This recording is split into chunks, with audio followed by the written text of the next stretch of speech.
क्या पीरियड हो गया अपना, 27 साल बाद, नॉट 27 साल बाद, दिल्ली की तो है वो आप लोगों की। मैं तो कह रही हूँ प्रधानमंत्री के इस कार्यकाल के अंदर, ये तीसरे कार्यकाल के शुरुआत के अंदर, मैंने जिस तरीके से पूरे चुनावों के अंदर हम लोगों ने विजय पाया है, वो मैं समझती हूँ कि किसी और नेता के द्वारा नहीं हो सकता था। ये एक उनकी दूरदृष्टि और पार्टी को जिस तरीके से समेट के वो आगे चले हैं, उसका एक एग्जाम्पल आप लोगों के सबके सामने आया है। मैं हम सब की ओर से, राजस्थान वासियों की ओर से, सबसे पहले उनको, उनके सब सहयोगियों को, उनके दिल्ली के जो आपके अध्यक्ष हैं उनको, उनके पूरे कार्यकर्ताओं को, सबको हम सब की ओर से बहुत बहुत धन्यवाद और शुभकामनाएं देना चाहूंगी। मैम 3 दशक के बाद भाई क्वेश्चंस, स्टेटमेंट, ठीक है, हाँ चलिए क्वेश्चन है कि नहीं? जैसे तो कर लिया ना सब, राइट, हाँ कोई नहीं, ये ठीक है यही, हाँ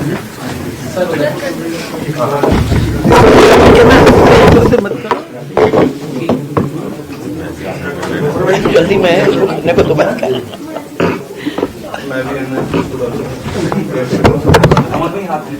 भाई मैं क्या करूं बताओ? ऐसे ही लेट जाओ जैसे कर रहे हो तुम।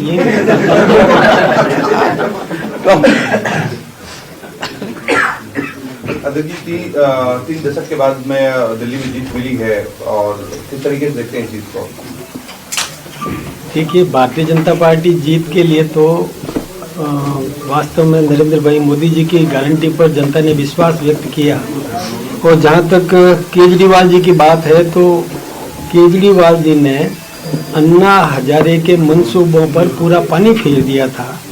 जिस उम्मीद के साथ अन्ना हजारे ने जो आंदोलन किया और उसका केजरीवाल जी ने पूरा लाभ लिया, और लाभ लेकर के ये जनता को विश्वास दिलाया था कि मैं एक कमरे में रह करके शासन चलाऊंगा और स्वच्छ प्रशासन दूंगा। तो एक कमरे की जगह तो उन्होंने पूरा एक आलीशान शीश महल बना दिया, जिसमें करोड़ों रुपए खर्च किए। यही नहीं, उन्होंने स्वच्छ प्रशासन की जगह भ्रष्ट शासन, भ्रष्टतम शासन जिसको कह सकते हैं, कि खुद मुख्यमंत्री केजरीवाल जी जेल गए, सिसोदिया जी जेल में गए, और यहाँ तक कि कोर्ट ने भी उनको अपराधी मान करके और जेलों में लंबे समय तक रखा। तो जनता ये समझ चुकी थी कि लकड़ी की हांडी बार बार चूल्हे पर चढ़ती नहीं है, विश्वास पर वो खरे नहीं उतरे, इसलिए उनको धराशायी किया और भारतीय जनता पार्टी पर पूरा भरोसा किया और भारतीय जनता पार्टी को फिर से स्वच्छ प्रशासन देने के लिए सत्ता सौंपी। आज जश्न मनाया जाएगा? बिल्कुल, आज हमारे राष्ट्रीय उपाध्यक्ष और हमारे राजस्थान के आदरणीय पूर्व मुख्यमंत्री जी यहाँ हमारे बीच में है, तो ये हमारे लिए तो जश्न का माहौल है ही।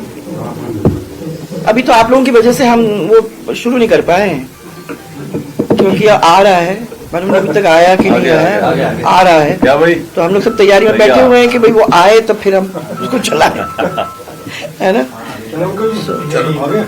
ज्वाइन